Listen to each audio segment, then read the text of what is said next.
우리는 늘 우리 자신을 향한 하나님의 뜻을 구합니다. 그러나 이미 우리에게 말씀하신 너무나 분명한 하나님의 뜻을 귀 기울이지 않고 받아들이지 않고 또 다른 어떤 하나님의 뜻이 있지 않을까라고 생각하며 하나님의 뜻을 찾습니다. 오늘 우리가 읽은 이 짧은 구절의 말씀 속에 우리를 향한 하나님의 뜻이 무엇인지가 너무나 분명하게 잘 나타나 있습니다. 모든 일에 감사하십시오. 이것이 바로 너희를 향한, 당신들을 향한 하나님의 뜻입니다. 그리스도 예수 안에서 당신을 향한 하나님의 뜻입니다. 이토록 분명하게 우리에게 이미 하나님의 뜻이 무엇인지 이미 말씀하셨습니다.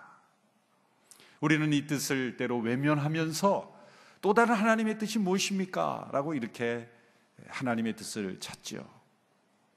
내가 이해하기 어려운 상황이나 받아들이기 어려운 고통이나 감당하기 어려운 고난 속에서 우리는 하나님 왜입니까? 하나님 왜 이 고난이 주어졌습니까? 하나님의 뜻은 무엇입니까? 이렇게 질문하지만 하나님의 뜻은 너무나 분명합니다.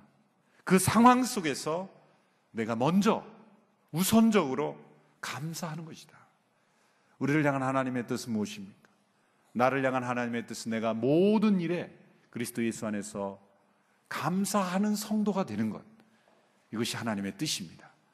그러므로 무슨 일을 만나든지 내가 지금 감사하고 있지 않다면 1차적으로 우선적으로 나는 하나님의 뜻 바깥에 있는 것입니다. 내 마음속에 감사가 없다면 나는 이미 하나님의 뜻 밖에 있기 때문에 사실 하나님의 뜻과 상관없는 선택을 할 가능성이 많습니다. 하나님이 원하시는 방향으로 가지 않을 가능성이 훨씬 높은 것입니다. 모든 일에 감사하는 성도가 되는 것, 이 하나님의 뜻을 우리가 먼저 받아들일 때 그 다음에 하나님이 원하시는 뜻을 우리에게 보여주실 것입니다. 그러나 이 말씀은 읽기는 너무 쉽지만 행하기는 너무나 어려운 말씀이라는 것을 우리는 너무 잘 알고 있습니다. 모든 일에 감사하는 성도가 되는 것이 어려운 두 가지 분명한 이유가 있죠. 첫째는 좋은 일이 생겼을 때는 자기의 능력이 좋아서 그렇게 된 줄 알고 하나님 앞에 감사하지 않습니다. 여러분, 좋은 일이 생기면 감사가 절로 나올 것 같지요. 사실 생각해 보면 우리에게 일어난 많은 좋은 일들 감사하지 않고 그냥 지나칠 때가 얼마나 많습니까? 내가 뛰어나서, 내가 능력이 좋아서, 내가 잘나서, 내가 복돼서, 내 능력으로 인해서 좋은 일이 생긴 것인 줄 알고 그 감사를 받으셔야 되는 하나님께 감사하지 않고 자기 자신을 즐기고 자기 자신을 영광스럽게 하는 우리 자신이 될 때가 얼마나 많습니까? 이스라엘 백성들이 가장 풍요로운 때 그들은 가장 멸망을 향하고 있었죠. 이사야 선지자 시대에 그들은 풍요로운 시대가 있었지만 그들은 많은 재물로 하나님 앞에 드렸지만 가장 감사를 잃어버린 때였습니다. 예배를 잃어버린 때였습니다. 가장 영적으로 타락한 때였죠. 시편 50편에 보면은 하나님께서 이스라엘 백성들을 책망하시는데 그 이유는 하나님께서 은혜로 주신 것들을 마치 자신들이 잘나서 자신들의 능력으로 그렇게 이룬 것으로 착각하고 그들이 하나님 앞에 많은 것을 드린 것을 그들을 책망하고 계십니다. 시편 50편 7절 이하의 말씀을 우리 같이 한번 읽어보겠습니다. 시편 50편에 오 내 백성들아 들으라 내가 말한다. 오 이스라엘아 내가 너에 대해 할 말이 있다. 나는 하나님이다. 바로 내 하나님이다. 내가 내 희생제로 너를 책망하지 않을 것이니 너는 계속해서 내 앞에 번제를 드렸다. 나는 내 외양간의 황소도 내 우리의 염소도 가져갈 생각이 없다. 숲속의 동물들이 다 내 것이며 수천의 산에 널려있는 소들도 다 내 것이 아니냐. 내가 산에 있는 새들을 다 알고 있고 들에 있는 동물들도 다 내 것이다. 내가 혹 굶주려도 내게 말하지는 않을 것이다. 세상이 내 것이고 그 안에 모든 것이 내 것이니 말이다. 내가 황소 고기를 먹겠느냐 아니면 염소 피를 마시겠느냐. 하나님께서 아주 유머러스한 말씀을 하고 계신 거죠. 내가 굶주려도 내게 구하지 않을 것이다. 하나님이 굶주리신 분이 아니지만 유머러스하게 말씀하시는 거예요. 너희들이 가져온 수많은 재물로는 너희들을 책망할 것이 없다. 문제는 뭡니까? 너희들이 내게 가져온 이 모든 것들을 너희들의 생각 속에 너의 것을 가지고 나를 도와준다고 생각하고 있지 않느냐. 우리는 심지어 하나님 앞에 드린 예물도 내가 하나님을 도와드리고 있다고 생각하는 거예요. 내 것을 가지고 하나님을 돕고 있다고 생각하는 거예요. 이 모든 것들이 다 이미 나의 것이다. 수없이 많은 예물을 드려도 그것 자체로 하나님을 기쁘시게 하지 못한다는 거예요. 왜? 이미 하나님의 것이기 때문에. 우리는 은혜로 주신 것들을 내 능력으로 얻은 것이라고 생각합니다. 그리고 하나님 앞에 감사하지 않습니다. 심지어 내가 하나님을 도와드리고 있다고 생각해요. 세상의 모든 종교들은 단순합니다. 신에게 내 것을 주는 겁니다. 그리고 무엇인가를 기대하는 겁니다. give and take예요. 신에게 많은 것을 바칠수록 신이 나에게 더 많은 것을 줄 것이다. 내 것을 가지고 신에게 주는 거예요. 신이 받는 자고 인간이 주는 자가 되는 거예요. 그럼 우리 하나님은 언제나 우리에게 주시는 분입니다. 우리가 언제나 받는 자입니다. 우리가 하나님께 아무리 많은 것을 드려도 우리가 하나님께 드리는 자가 아니라, 주는 자가 아니라, 하나님은 여전히 우리에게 주시는 자요, 우리는 주신 것을 하나님 앞에 돌려드리는 것 뿐입니다. 감사하기 위해서. 우리의 드림은 감사를 위해서 있는 거지, 하나님이 우리의 도움이 필요해서, 하나님이 굶주려서, 하나님의 필요가 있어서 우리에게 요구하시는 것이 아니라는 것을 시편 50편에서 이스라엘 백성들을 책망하고 있는 것입니다. 두 번째, 좋지 않은 일이 생겼을 때는 하나님께서 나를 축복하시지 않고 미워하시고 저주하시기 때문에, 나를 괴롭히시기 때문에 라고 생각하기 때문에 감사하지 않습니다. 하나님 왜 나에게 이런 고통을 주십니까? 왜 저입니까? 라고 질문하며 때로는 항변하며 분노하기도 합니다.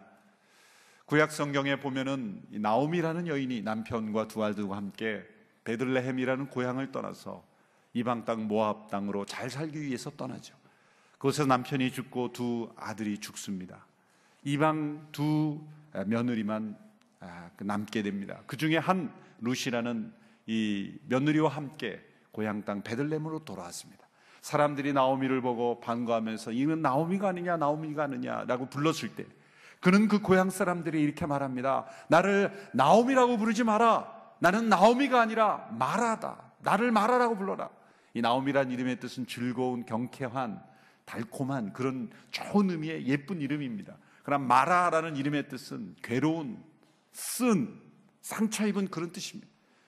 그녀는 자신의 이름을 스스로 바꿨습니다.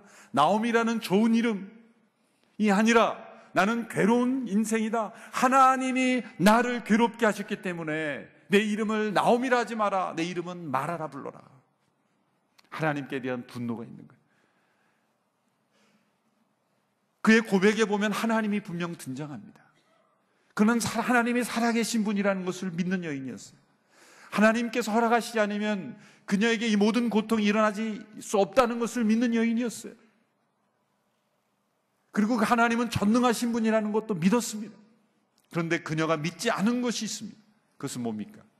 하나님은 자신에게 일어나는 이 좋지 않은 일들 가운데서도 자신을 위하여 일하실 수 있는 분이라는 것을 믿지 않았던 겁니다.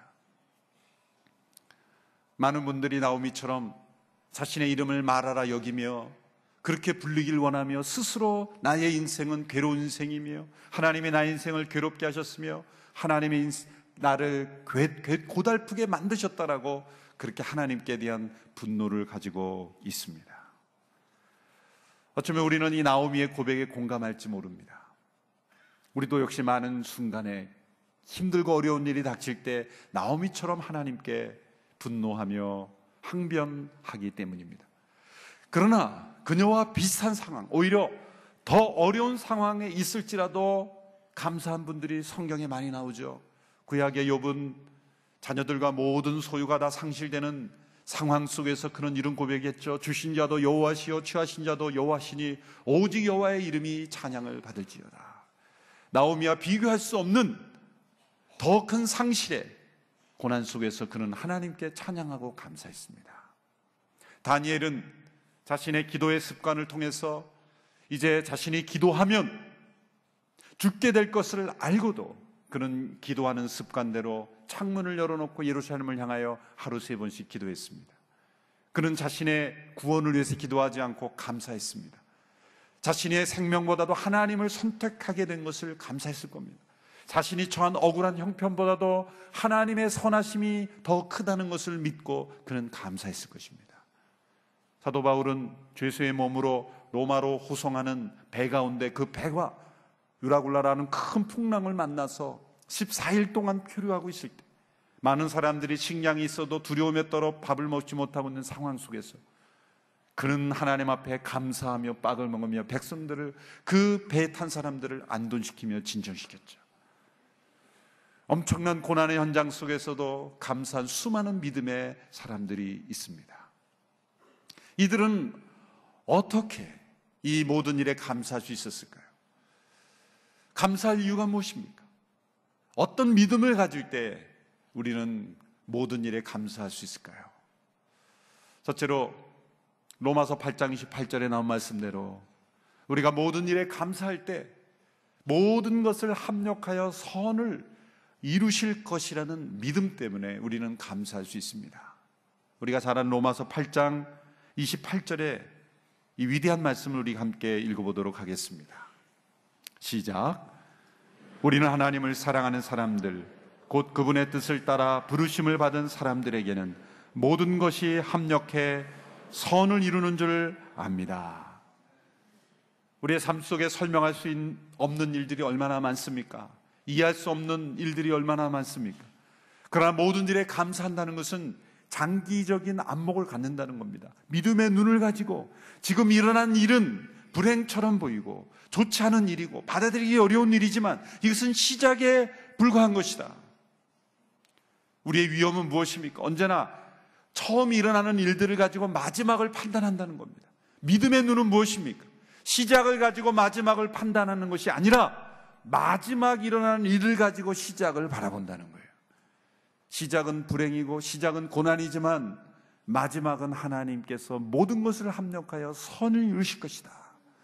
그것이 믿음입니다. 우리는 보이는 것들을 가지고 자꾸 보이지 않은 것을 판단합니다. 믿음이란 정반대입니다. 보이지 않는 것들을 가지고 보이는 것들을 판단하는 것이 믿음인 것입니다. 하나님을 사랑하는 자, 곧 그 뜻대로 부르심을 입은 자들에게는 모든 것이 합력하여 선을 이룬다. 근데 문제는 이 선이 무엇인가가 중요해요. 이 선을 어떻게 해석하는가에 따라 달라집니다. 대개 우리는 이 말씀을 위로로 삼을 때는 모든 것이 합력하여 선을 때는 선을 우리가 생각하는 좋은 것이라고 생각해요. 건강, 행복, 풍요, 또 잘 되는 것, 형통함, 성공, 이런 것들로 사실 생각을 하죠. 그런데 이 문맥의 말씀을 잘 읽어보면 모든 것을 합력하여 선을 이룬다고 할 때 이 선이 무엇인지가 그 다음 구절 29절에 해석되고 있어요. 실망하지 마시고 함께 읽으시기 바랍니다. 29절의 말씀을 우리 같이 함께 읽겠습니다. 시작. 하나님께서는 미리 하신 사람들을 자기 아들의 형상을 닮게 하시려고 또한 미리 정하셨습니다. 이는 그 아들이 많은 형제들 가운데 맏아들이 되게 하시려기 위함입니다. 여기 보면 미리 하신 사람들을 자기 아들의 형상을 닮게 하시려고, 그러므로 문맥상으로 하나님께서 모든 것을 합력하여 선을 이루신다는 것은 뭡니까? 그 선은 우리 모두가 그리스도의 형상을 닮아가는 거예요. 우리는 이 세상 속에 조금 더 나은 환경, 조금 더 좋은 풍요, 내가 생각하는 좋은 것을 얻는 것을 선이라, 좋은 것이라 여기지만 하나님은 때로 우리가 더 열악한 환경 속에 처할지라도 그리스도의 형상을 더 닮아갔다면 선을 이루었다라고 생각하시는 거예요. 일본 나가노현에 사는 미즈노 겐조라는 분이 있습니다. 초등학교 4학년 때 뜻하지 않은 어떤 질병으로 인해서 뇌성마비를 앓게 됩니다. 전신마비가 돼요. 말도 할 수 없게 됩니다. 그로부터 4년 후에 그는 이웃에 있는 한 목사님을 통해 예수님을 알게 되고 믿게 됩니다. 복음을 듣게 됩니다. 그가 할 수 있는 것은 눈을 깜빡거리는 것 외에 아무것도 할 수 없는 사랑입니다. 이 눈을 깜빡거리는 것을 통해서 서로 커뮤니케이션을 하고 시를 그렇게 짓고 그렇게 살아가는 삶입니다. 잠시 미소를 짓는 것과 눈을 깜빡거리는 것 외에 아무것도 할 수 없는 그분이 감사할 이유가 뭐가 있을까요? 그에게 닥쳐온 불행에 대하여 분노하고 한탄할 것밖에 없는 그 인생이, 그분이 쓴 많은 시들이 있죠. 그 중에 한 시를 함께 읽어드리고자 합니다. 제목은 그리스도를 알기 위함이라는 것 깨달았습니다 라는 시입니다. 병으로 쓰러졌던 그때는 눈물이 흐르고 슬펐지만 영의 아픔을 치유하시는 그리스도를 알기 위함이라는 걸 깨닫고 기쁨과 감사로 바뀌었습니다. 친구에게 외면당하던 그때는 밤에 잠이 들지 못할 만큼 원망스러웠지만 영원히 변치 않는 친구 대신 그리스도를 알기 위함이라는 걸 깨닫고 기쁨과 감사로 바뀌었습니다.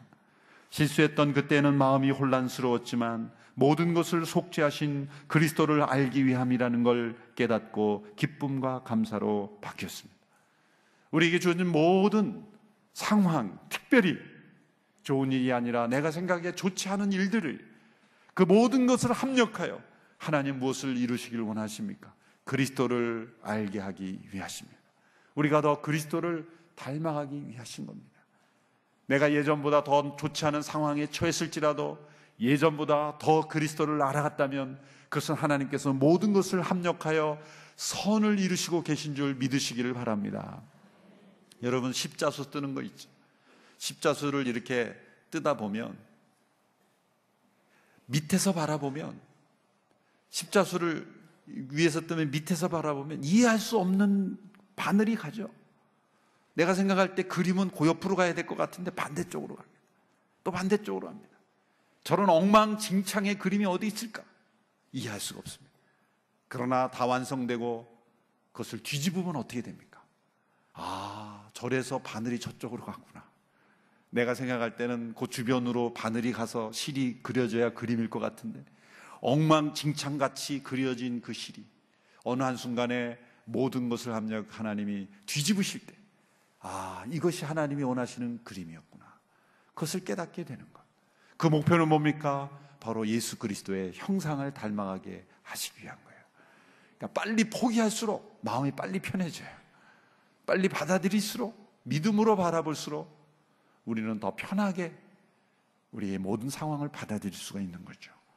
두 번째, 모든 일에 감사할 때 우리는 감사가 우리 자신의 영혼을 지켜준다는 것을 믿기 때문입니다. 빌립보서 4장 6절 7절의 말씀을 우리 같이 함께 읽겠습니다. 빌립보서 4장 6절 7절 시작.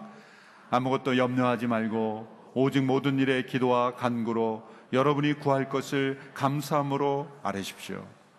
그리하면 모든 생각을 뛰어넘는 하나님의 평강이 그리스도 예수 안에서 여러분의 마음과 생각을 지켜주실 겁니다. 이 말씀은 우리가 어떻게 기도해야 될지를 가르쳐 주시는 말씀으로 유명합니다. 그런데 이 말씀을 자세히 읽어보면 우리가 생각하는 그런 기도 응답, 우리가 생각하는 기도 응답에 관한 말씀이 나와 있지 않습니다. 자, 보십시오. 아무것도 염려하지 말고 오직 모든 일에 기도와 간구로 너희 구할 것을 하나님께 감사함으로 아뢰십시오. 그럼 우리가 기대하는 뒤에 나오는 말씀, 어떤 말씀이에요? 그리하면 모든 지각에 뛰어난 하나님의 응답이 너에게 주어질 것입니다. 그런 말씀이 나와야 이게 은혜스럽잖아요, 우리가 생각할 때. 그런데 마지막에 나오는 것은 뭡니까? 모든 일에 기도와 간구로 감사함으로 하나님께 아뢰면 너희에게 구하는 것이 응답될 것입니다가 아니라 그리스도 안에서 지극히 뛰어난 하나님의 평강이, 모든 지각에 대한 하나님의 평강이 그리스도 예수 안에서 너희 마음과 생각을 지키시리라. 지키는 거로 끝나는 거예요. 하나님의 응답은 우리가 생각하는 응답이 아니죠. 이 말씀에는 지켜주시는 거예요. 근데 여기에 놀라운 신비스러운 응답의 비밀이 있어요. 왜 그렇습니까? 어떤 일이 일어날 때 실상은 그 문제보다도 더 큰 문제는 그 문제 앞에 우리가 당황하고 두려워하고 불안해하고 분노하고 우리의 옳지 않은 그런 마음의 상태에서 불평하고 그런 마음으로 인해서 문제가 더 커집니다. 실상은 A라는 문제가 생겼으면 A라는 문제 자체보다도 더 큰 문제는 그 문제에 반응하는 나의 잘못된 태도 때문에 B라는 문제가 생기고 C라는 문제가 생기고 D라는 문제가 생겨요. 세상의 모든 문제를 보면 간단히 끝날 문제가 점점 확대되는 이유가 뭡니까? 결국은 마음 때문이에요. 마음. 마음의 평강을 잃어버린 거예요. 마음이 분노하는 거예요. 불평하는 거예요. 그래서 과도하게 반응하게 되는 거예요. 실제 그 문제보다도 더 큰 문제가 우리의 마음속에서 일어나는 거예요. 그래서 아무것도 염려하지 말고 모든 일 하나님 앞에 먼저 기도할 때 감사함으로 나가라. 그 하나님의 평강이 우리의 마음과 생각을 지켜주시는 거예요. 그때야 비로소 우리는 제대로 반응할 수 있게 되고 제대로 기도할 수 있게 되고 제대로 하나님의 뜻을 깨달을 수 있게 되는 것이죠. 그러면 하나님의 응답이 보이는 거예요. 하나님이 가르쳐 주시는 길을 우리가 걸어갈 수 있게 되는 것입니다. 우리에게 무엇보다도 가장 필요한 응답은 뭡니까? 하나님의 평강으로 우리의 마음을 지켜주시는 거예요. 그것은 감사입니다. 감사는 우리의 영혼을 지켜줍니다. 감사는 우리의 생각을 지켜줍니다. 로마서 1장에 보면 우리가 감사치 않을 때 우리의 생각이 허망해지고 우리의 정신이 온전치 못하게 된다고 말씀하고 있습니다. 모든 일에 감사하라. 신학 박사 학위를 THD라 그러죠. Doctor of Theology, 신학 박사. 근데 진정한 신학 박사는 Thanks Him Daily, 매일매일 감사하는 것. 그분이 진짜 신학 박사예요. 믿으십니까? 예. PhD를 철학 박사라 그러죠. Doctor of Philosophy. 진정한 철학 박사는 Praise Him Daily, 매일매일 찬양하는 것. 그 진정한 철학 박사예요. 진정한 철학의 최고는 하나님께 찬양하는 것이고 진정한 신학의 최고봉은 하나님께 감사하는 거예요. 미국의 그 한 비블리컬 블리튼이라는 한 그 잡지에서 어느 신학교에 출판되는 그 잡지에 한 편지가 실렸는데 감동적이라서 많은 분들에게 알려졌죠. 이분은 남편이 돌아가신 직후에 자신도 또한 암 수술을 2번이나 겪고 고통 속에 있었던 한 여인입니다. 로이스 카우프만이라는 분. 이분이 예수님께 쓰는 그 편지가 많은 분들에게 알려졌죠. 제가 한번 읽어드리겠습니다. 그냥 들으시기 바랍니다. 예수님께, 제가 주님께 처음 드리는 감사 편지네요. 지금까지 저는 지난 몇 달간 당신이 주신 많은 선물에 대해 고마워하지 않았습니다. 감사합니다, 주님. 제 남편을 당신이 계신 고향으로 데리고 가주셔서 저는 이제 더 이상 어떤 미래가 그에게 닥쳐올지를 염려하지 않게 되었습니다. 감사합니다, 주님.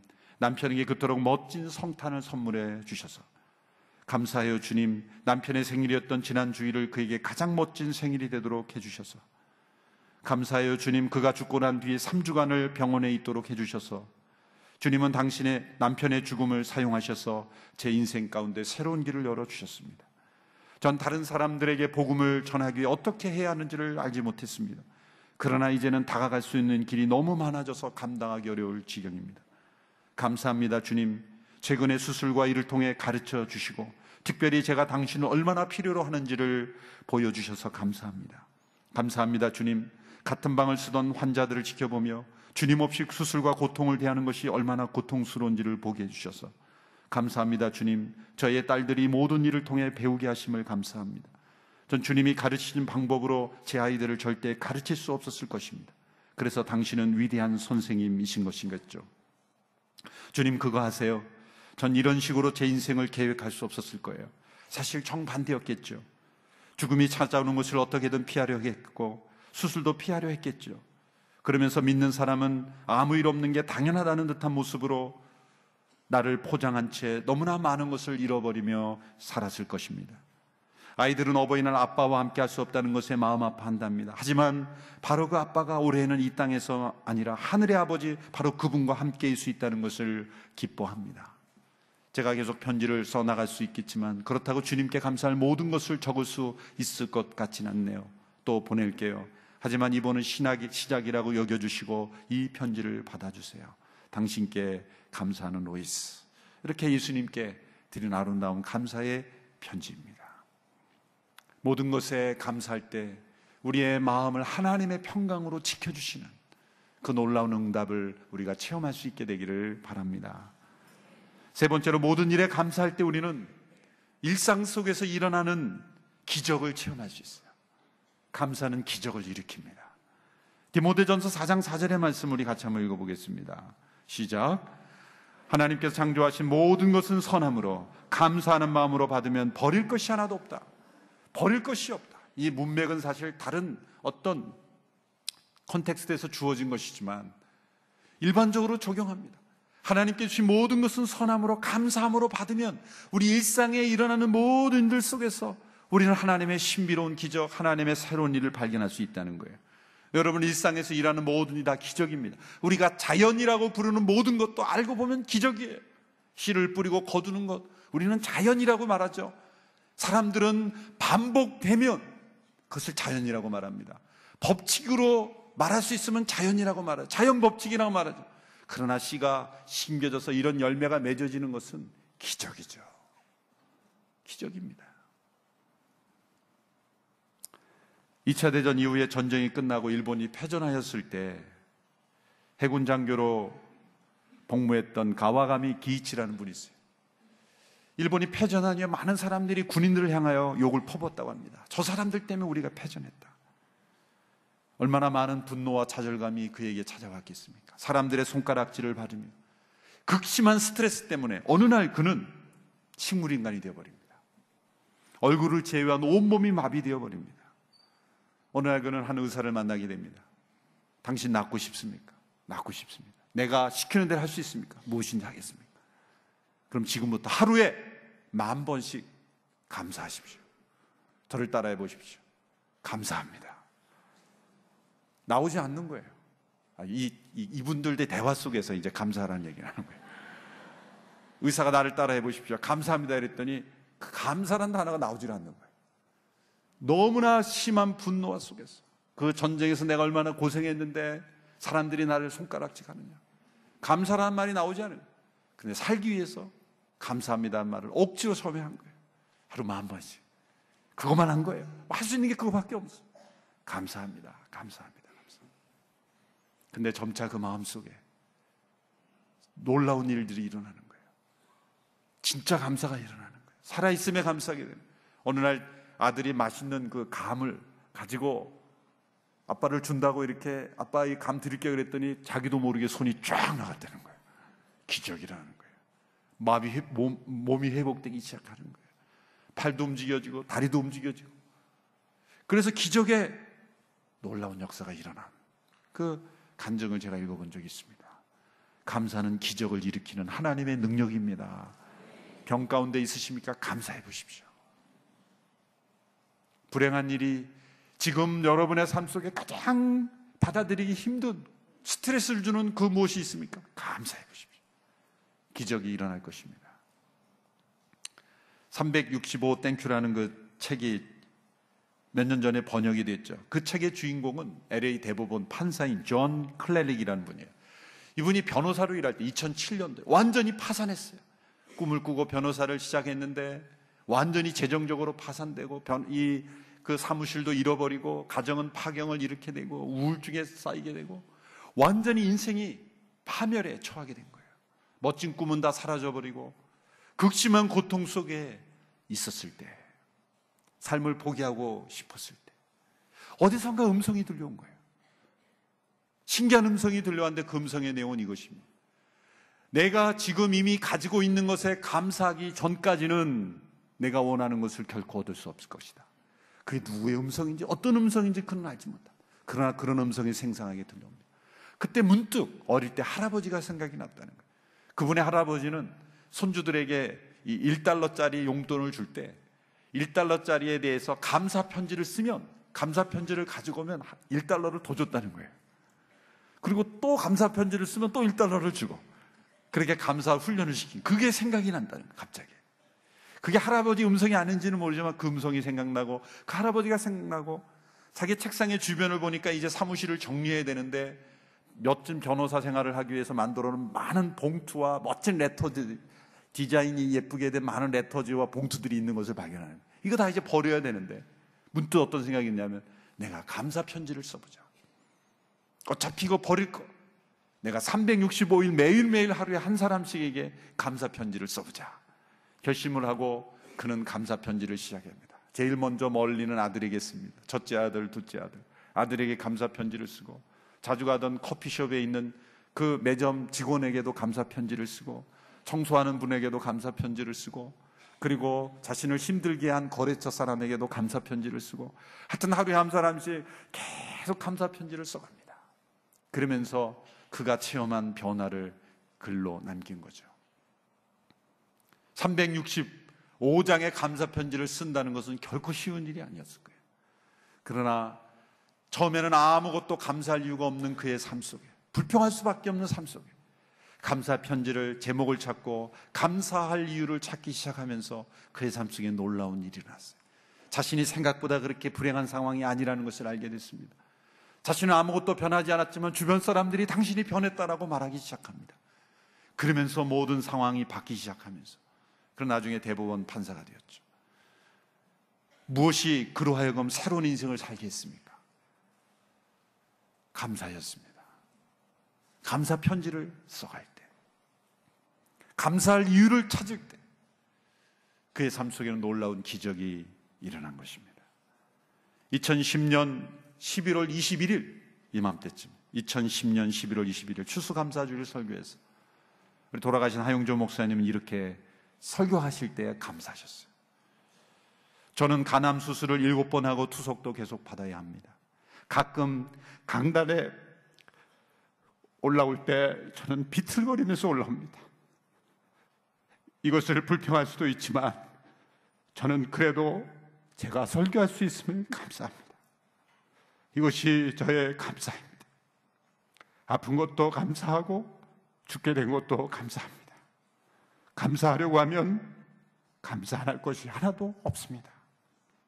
망하는 것도 감사하고, 부도난 것도 감사하고, 불치병에 걸린 것도 감사하고, 친구들이 다 떠나는 것도 감사하고, 사회적으로 매장당하는 것도 감사하며, 하나님께서 이것을 복으로 바꾸어 주십니다. 은혜로 바꾸어 주십니다. 감사는 축복을 낳습니다. 여러분, 무슨 일을 만나도 감사하십시오. 일단 감사해놓고 보십시오. 그리고 뒤에 감사헌금도 많이 하십시오. 이렇게 했는데 제가 한 건 뺏겠습니다. 감사는 믿음으로 하십시오. 감사는 순종함으로 하는 것입니다. 감사는 우리의 선택입니다. 1년 365일 모든 일에 감사하는 성도가 될 때 하나님께서 우리를 그리스도의 형상으로 변화시킬 줄로 믿습니다. 그것이 우리를 향한 하나님의 뜻입니다. 이 하나님의 뜻을 이루어가는 우리 모두가 되기를 주님의 이름으로 축원합니다. 기도하겠습니다. 모든 일에 감사하라. 이는 그리스도 예수 안에 있는 너희를 향한 하나님의 뜻이라고 하신 이 하나님의 말씀 가운데 우리가 온전히 응답하는 우리 모두가 되게 하여 주시옵소서. 좋은 일이 생겨도 감사하지 않고, 또 좋지 않은 일이 생기면 더욱 감사하지 않는 저희들의 완악한 마음을 용서하여 주시옵시고, 범사에 감사함으로 우리를 향하여 기대하시는 하나님의 뜻이 우리 가운데 이루어지는 놀라운 역사가 이루어지게 하여 주옵소서. 예수님의 이름으로 기도하옵나이다. 아멘. 다 같이 일어나셔서 함께 봉헌 찬양 드리겠습니다.